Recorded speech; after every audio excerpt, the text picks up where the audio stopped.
Episode 19।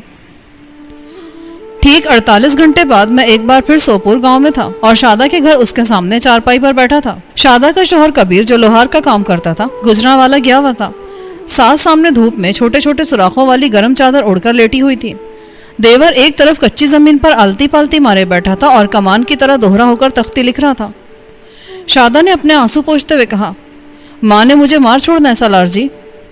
मैंने तुझसे कहा है ना शादा, माँ को कभी ये बात मालूम नहीं होगी कि तुमने कुछ बताया है।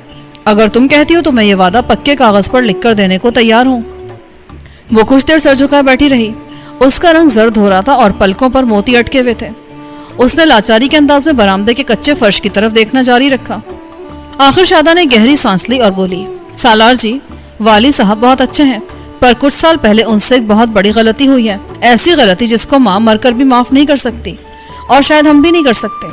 हमारे सीनों के अंदर ये फट हमेशा ताज़ा रहेगा। क्या किया था उन्होंने वो किया जो हमने कभी सोचा भी नहीं था। उनकी वजह से हमारी आपा हमसे छिन गई। वो आपा जो हमारे लिए जीती थी और हमारे लिए मरती थी, जो रात दिन अपनी हड्डियां इसलिए रोलती थी कि हम बहनों की डोलियां इज्जत से उठ सकें। वो अपने अंदर अपनी सारी हसरतें लेकर साथ मर गई। वो कुछ देर तक मुंह के आगे दुपट्टा रखकर सिसकियां रोकती रही, फिर बात जारी रखते हुए बोली, असल में तो ये कहानी मेरी माँ से ही शुरू होती है। माँ की शादी गैरों में हुई थी। मेरा बाप बड़ा सख्त था। वो हर वक्त गुस्से में तपा हुआ रहता था। वो घर आता तो हम सब सहम कर रह जाते। मुझे उसकी बस थोड़ी थोड़ी शक्ल याद है। वो माँ को मारता भी बहुत था। कभी कभी सख्त सर्दी में उसे कमरे से निकाल देता और वो सारी रात वहड़े में खड़ी रहती। हम अंदर रोते रहते और वो बाहर रोती रहती, पर हमारे अंदर हिम्मत नहीं होती थी कि एक दूसरे से मिल सके। वो इंजन ठीक करने का काम करता था। उसका एक यार सजावल भी यही काम करता था। किसी वक्त वो दोनों मिलकर पसरूर शहर में फिल्म देखने जाते थे। वो जब भी फिल्म देखकर घर आता तो उसने नशा भी कर रखा होता था। ऐसे में हम सबकी और ज्यादा शामत आती। यकीन करो सालार जी, ऐसे में हम दिल से दुआएं किया करते थे कि हमारा अब्बा घर ही ना आए, रास्ते में ही कहीं घोड़े से गिरकर मर जाए। उसके आने से पहले ही हम झूठ मूठ सो जाते। उसका सारा गुस्सा माँ पर उतरता। वो बड़े सब्र वाली है और तब भी ऐसी थी। सारी सख्तियां सहती थी पर शिकायत जुबान पर नहीं लाती थी। फिर एक बार वो ऐसे ही नशा करके घर आया हुआ था। छोटी समीना माँ के पास थी जबकि हम चारों दूसरे कमरे में थे। मेरे पेट में दर्द होने लगी। मैं पूरा 1 घंटा बिलक बिलक कर रोती रही। मैं मुश्किल से 4 साल की थी। आपा ने मुझे अजवाइन खिलाई, मूली का नमक चटाया, पर मुझे आराम ना आया। फिर अब्बे के कमरे का दरवाजा जोर से खुला। वो लाल आंखों के साथ बाहर आया। उसने मुझे मंजी पर फेंक दिया। मैं उछलकर जमीन पर गिरी और एकदम चुप हो गई। मेरी दर्द भी रुक गई। मैं सुबह तक जैसे सख्ते में पड़ी रही। सुबह माँ ने मुझे देखा तो मेरा एक बाजू नहीं हिल रहा था। वो कंधे से उतर गया था। सर से खून भी निकला हुआ था। माँ ने एक लंबी आँख खींची और मुंह ही मुंह में कुछ कहा। बड़े कहते हैं ना जी कि सब्र करने वाले की हाँ में बड़ा असर होता है। 4 दिन बाद मेरा बाप मर गया। क्या हुआ था उसे? वो माँ के झुमके बेचने के लिए साइकिल पर गुजरांवाला गया था। वहां एक लारी के नीचे आ गया। माँ जवानी में बेवा हो गई। 28-30 साल की उम्र ही क्या होती है। मेरी नानी अल्लाह बख्शा हवेली में ही थी। वो मेरी माँ को और हमें अपने पास ले गई। मेरी नानी बीमार थी। वो तो 3-4 महीने बाद अल्लाह के पास चली गई। हवेली का सारा कामकाज माँ ने संभाल लिया। वाली जी तो उन दिनों जवान ही होंगे? मैंने पूछा। हाँ जी, बड़े गोरे चिट्टे थे। चेहरा हर वक्त लाल रहता था। बड़ी बड़ी मूछें भी थी। सफ़ेद कपड़े पहनते थे। मेरे ख्याल में उस वक्त उनकी उम्र 35-40 साल होगी। वो उन दिनों अपनी पहली बीवी वड्डी बेगम जी के साथ रहते थे। उन दिनों हवेली में नाच गाना आजकल से भी ज्यादा होता था। वाली जी के यार दोस्त भी बड़े थे। वो शिकार खेलते थे, कुत्तों की दौड़े करवाते थे और बाज उड़ाते थे। मेरी उम्र उस वक्त 4-4.5 साल और आपा की उम्र 6 साल होगी। 5.5-6 साल का बच्चा तो छोटा सा ही होता है। मैं तो बीमार रहती थी। मेरा एक बाजू भी सूख कर कांटा हो गया था, पर आपा आसिया सारी हवेली में दौड़ती भागती फिरती थी। आपा प्यारी भी बहुत थी। हर एक की तवज्जो अपनी तरफ कर लेती थी। मैंने सुना तुम्हारी आपा को घर में गुड्डी कहते थे? हाँ जी, सबसे पहले उसे वाली जी ने ही गुड्डी कहना शुरू किया था, फिर सब यही कहने लगे। मुझे अभी भी थोड़ा थोड़ा याद है। वो अपनी चुटियां हिलाती हुई नंगे पांव हवेली के पक्के फर्श पर इतनी तेजी से चलती थी कि लगता था चाबी वाला खिलौना है। वो हर काम भाग भाग कर करती और किसी को शिकायत का मौका नहीं देती थी। कभी वड्डी बेगम के सर की मालिश कर रही है, कभी हाथ में एक लंबी सी लाठी पकड़कर वाली जी की कमर पर चढ़ी है और उन्हें लताड़ रही है, कभी उनके पाँव की उंगलियों के पटाखे निकाल रही है, कभी उनके मुंडे दबा रही है। वाली जी किसी वक्त उसे उठाकर एक ऊंची दीवार पर खड़ा कर देते और कहते, चल गुड्डी छाल मार। वो वाली जी के कहने पर बेधड़क छाल मार देती। वाली जी उसे पकड़ लेते। फिर आहिस्ता आहिस्ता वो उसे कमरे की छत पर खड़ा करने लगे। वो वहां से भी छाल मारने लगी। मुझे याद है एक दिन वाली जी ने उसे छत पर खड़ा करके उसका मुंह छत की तरफ कर दिया और कहा, उल्टी छाल मारो। वो डरने लगी। वाली जी ने कहा, घबराना नहीं, मैं तुझे पकड़ लूंगा। वो कुछ देर डरती रही, फिर उसने छाल मार दी। वाली जी बड़े खुश हुए। उन्होंने आपा को 200 रुपया इनाम दिया। दूसरे नौकरों के 2-4 बच्चे भी वहां थे। वाली जी ने कहा, जो कोई गुड्डी की तरह छाल मारेगा उसे 200 रुपया इनाम मिलेगा। उल्टी तो क्या, किसी को सीधी छाल मारने की भी हिम्मत ना हुई। कुछ दिन बाद वाली जी ने आपा का यह करतब अपने यार दोस्तों को भी दिखाया। सब बहुत हैरान हुए। मेरे बताने का मतलब यह सलार जी कि वो शुरू से वाली जी पर बड़ा भरोसा करती थी। आखिरी अल्फाज कहते कहते कर्ब की एक लहर से शादा के सीने से उभरी और उसके चेहरे पर अंधों का गहरा साया फैल गया। चंद गहरी सांसें लेने के बाद वो बोली, इसी तरह 3-4 साल गुजर गए। मेरा बाजू भी अल्लाह वाले की दुआ से ठीक हो गया। अब मैं भी घर के कामकाज में माँ और आपा का थोड़ा बहुत हाथ बटाती थी। हम सब वाली जी का ख्याल रखती थी, पर आपा तो बहुत ज्यादा रखती थी। उनके किसी भी काम के लिए वो बिजली जैसी तेजी से हरकत में आ जाती थी। अब सोचती हूँ तो समझ में आता है कि हम बहनों को अपने घर में प्यार कम और डर ज्यादा मिला था। शायद आपा आसिया में ये प्यार की कमी हमसे ज्यादा थी। उन्होंने तरसे हुए बच्चे की तरह उस कमी का इलाज वाली जी में ढूंढा था। मुझे याद है उन्हीं दिनों वाली जी और बड़ी बेगम में नाचाकी शुरू हो गई थी। कुछ ही अरसे में यह नाचाकी बहुत ज्यादा हो गई और नौबत तलाक तक चली गई। बड़ी बेगम जी अपने बेटों के साथ हवेली छोड़ गईं। वाली जी भी बहुत दिन तक परेशान रहे। उनकी परेशानी का आपा ने बहुत ज्यादा असर लिया। वो छुप छुप कर रोती थी। माँ उसे डांटती थी कि वो क्यों रो रो कर खुद को हलकान करी है। जो होना था वो हो गया। उन्हीं दिनों आपा ने वाली जी का बहुत ज्यादा ख्याल रखा और ज्यादा ख्याल रखने की वजह से कई बार वाली जी से डांट भी खाई। उन दिनों आपा की उम्र 14-15 साल और मेरी 12-13 साल होगी। कुछ महीने बाद वाली जी की शादी छोटी बेगम जी से हो गई। छोटी बेगम जी के आने से हवेली में नई रौनक आ गई। छोटी बेगम बिल्किस उन दिनों आज से भी ज्यादा खूबसूरत थी। वो भी ज्यादा उम्र की नहीं थी, शायद 15-16 साल की होंगी। वो हर एक का बड़ा ख्याल रखती थी। जब अपने मैके जाती तो घर वालों के साथ साथ मुलाजमों के लिए भी तोहफे लेकर आती। उनके आने से तिरंजन और गिद्दे वाली रातों में जान पड़ गई। शायद आपको पता ना हो, वो गाती भी बहुत अच्छा है। हाँ, पता है थोड़ा थोड़ा। मैंने हनकारा भरा। शादा ओढ़नी दुरुस्त करते हुए बोली, मैं आज भी नहीं भूली। वो एक ऐसी ही रात थी। गांव की लड़कियां, बेगम जी की सहेलियां और हवेली की नौकरानियां सब मिलकर बैठी हुई थी। कुछ चरखे काट रही थी। बागीची में झूले पड़े थे। बरसात का मौसम था। अचानक हवेली में भगदड़ मच गई। पता चला नहर की पटरी टूट गई है और सैलाब का पानी गांव की तरफ आ रहा है। लोग जान बचाने के लिए गांव से निकलने लगे। देखते ही देखते हवेली भी खाली हो गई। एक ट्रैक्टर ट्रॉली सवारियों से भरी हुई हवेली से निकली। वाली जी भी अपने और चौधरी अजीज के बाल बच्चों के साथ रवाना हो गए। सैलाब का पानी हवेली में दाखिल होना शुरू हो गया था। वाली जी ने पीछे रह जाने वाले मुलाजमों से कहा कि वह हवेली की छत पर चले जाएं। वो उनके लिए मदद लेकर आते हैं। वाली जी के जाने के बाद पानी तेजी से ऊंचा होने लगा। उन दिनों हवेली एक मंजिला थी। हम जान बचाने के लिए छत पर चले गए। हमारे अलावा बड़े माली गुलाबदीन का बाल बच्चा भी था। उसके अलावा चाचा अस्करी की रिश्तेदार औरतें थीं जो हवेली में काम करती थीं। जूं-जूं रात गहरी होती गई, पानी चढ़ता गया। हमें बचाने के लिए कोई नहीं आया। आखिर बाकी लोगों ने घबराकर पानी में छाले मार दी और तैरकर पास के दरख्तों तक पहुंचना चाहा। उनमें से कुछ के पास घड़े और कुछ के पास हवा से भरी ट्यूबें थीं। माँ ने हमसे भी कहा कि हम भी पानी में कूद पड़े, पर आपा डर गई। उसने कहा, हम कहीं नहीं जाएंगे। वाली जी ने कहा था वो हमको बचाने जरूर आएंगे। उसने किसी की बात न मानी। वो बस ऐसे ही उन पर भरोसा करती थी। तो फिर वाली जी बचाने आए? हाँ, वो रात पिछले पहर आए।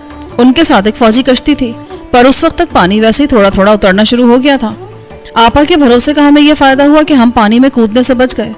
जो पानी में कूदा उनका बड़ा नुकसान हुआ। 2 बच्चे ट्यूब से फिसल कर डूबे। गुलाबदीन की साली भी झाड़ियों में फंसकर जान गंवा बैठी। चाचा अस्करी के एक भाई लापता हुआ और एक को पानी में सांप ने डंक मारा। बाद में वो भी मर गया। उस सैलाब में 7-8 पिंडों के 200-250 लोग मरे थे। शादा की सास जो सहन में चारपाई पर लेटी थी, बुरी तरह खांसने लगी। लगता था उसका दम उलट गया है। शादा ने उठकर उसे दवा दी। दूर दराज देहात में खांसी की दवा बड़ी अजीब होती है। तवे की कालिक के अंदर चीनी या शक्कर मिलाई जाती है। शादा के पास भी यही कुछ था। उसका देवर हैंडपंप के नीचे नहा रहा था और अपने हाल में मगन था।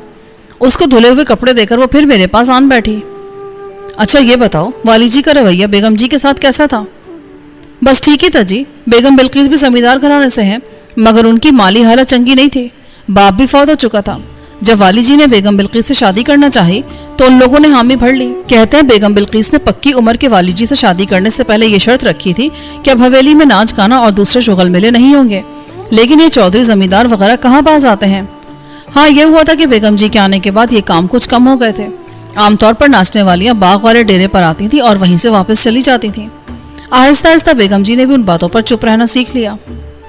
तुम अपने और अपने आपा के बारे में बता रही थी ना। वक्त गुजरता रहा जी। वाली जी के घर बेटा हुआ था। हम सब उसे उठाए उठाए फिरते थे। आपा भी ऐसा ही करती थी।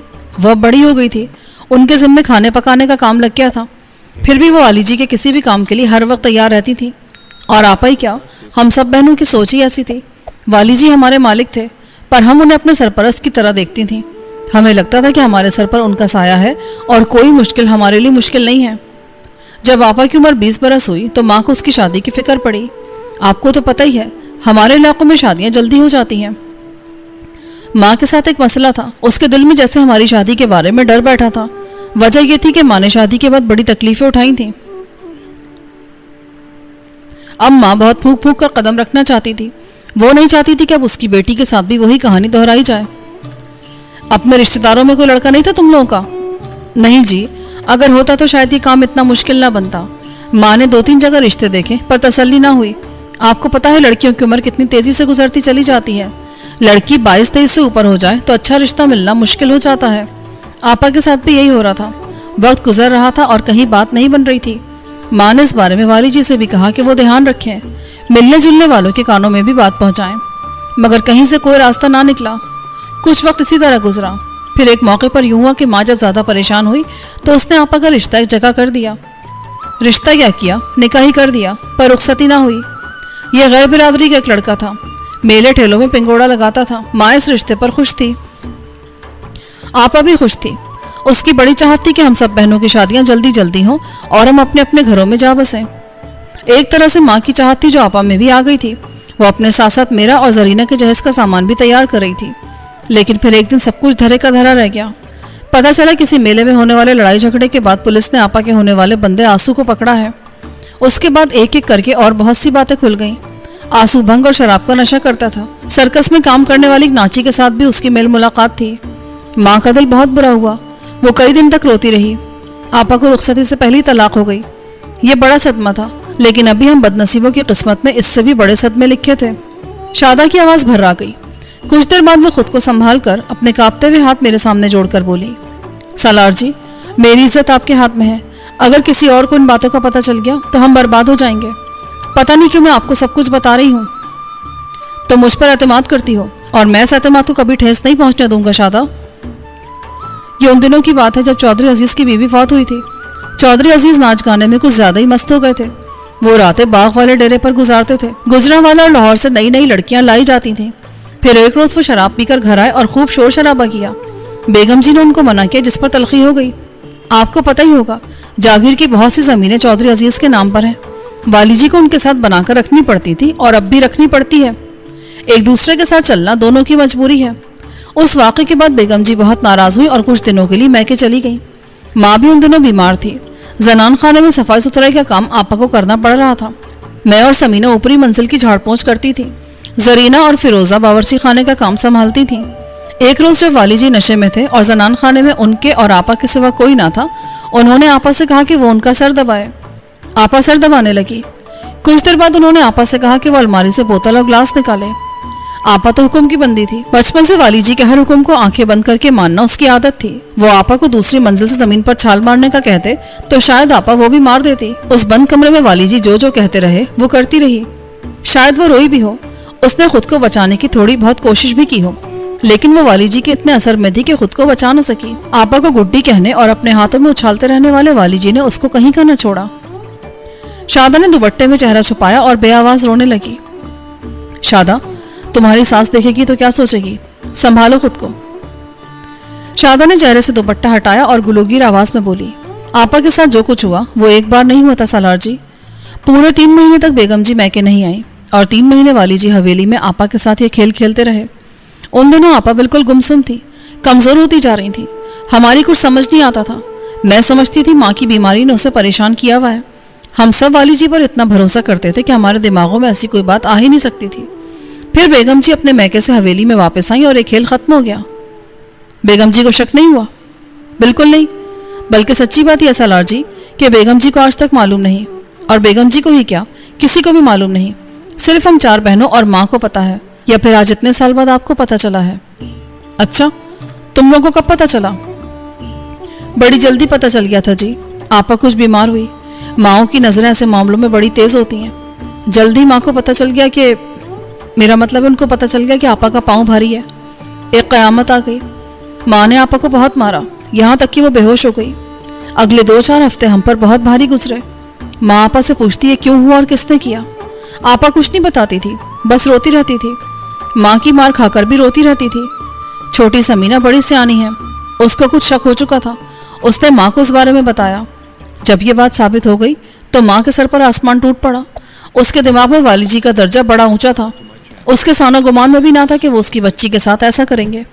3 महीने तक हवेली की दीवारों के अंदर ही अंदर एक गंदा खेल खेला जाता रहा और वो बेखबर रही थी।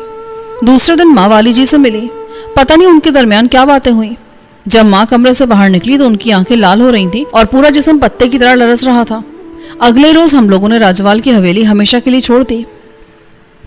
कहाँ गए थे तुम लोग? शामपुर में मेरा एक चाचा रहता है, खावर नाम है उसका। बड़ा अच्छा बंदा है। शामपुर में उसकी थोड़ी सी जमीन भी है। हमको चाचे के पास ही पनाह मिली। मेरी माँ ने किसी को कुछ नहीं बताया, चाचे को भी नहीं। उन दिनों चाचा वैसे ही कोयटे में था। शामपुर आने के कुछ ही दिन बाद मेरी माँ आपा को लेकर चुपके से वजीराबाद चली गई।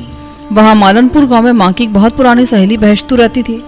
बहश्तू की एक बहन दाई का काम भी करती थी और बड़ी सियानी समझी जाती थी। माँ अपने एक मुंह बोले भाई के साथ बहश्तू के पास पहुंची। यहां तक कहकर शादा चुप हो गई। तो तुम्हारी आपा की मौत वहीं पर हुई? शादा ने इस बात में सर हिलाया और उसकी आंखों से कई मोती झड़कर उसकी चमकीली कमीज में जज्ब हो गए। शामपुर और राजवाल में तुम लोगों ने क्या बताया? कुछ भी नहीं, बस सबको यही पता था कि आपा माँ के साथ वजीराबाद गई हुई थी। वहीं सख्त बीमार हुई और 2-4 दिन में खत्म हो गई। उस रुदात ने मेरे दिल पर बहुत असर किया। मैंने आसिया को देखा नहीं था।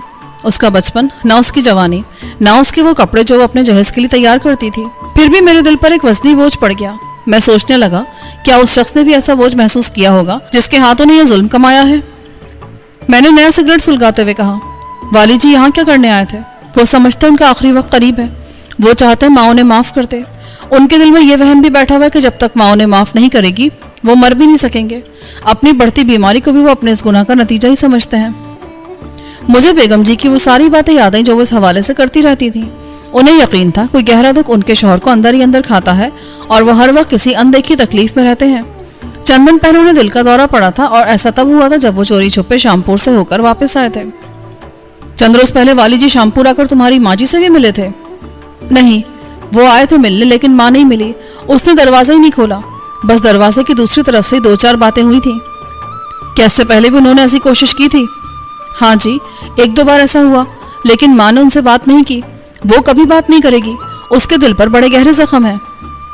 मैं शादा के घर से दिल पर एक बोझ सा लेकर वापस आ गया। रात को इंटरकॉम पर बेगम जी से बात हुई। आज कहाँ गायब रहे सारा दिन? आपको कैसे पता चला? ताजो बता थी तुम्हारा कमरा बंद पड़ा है।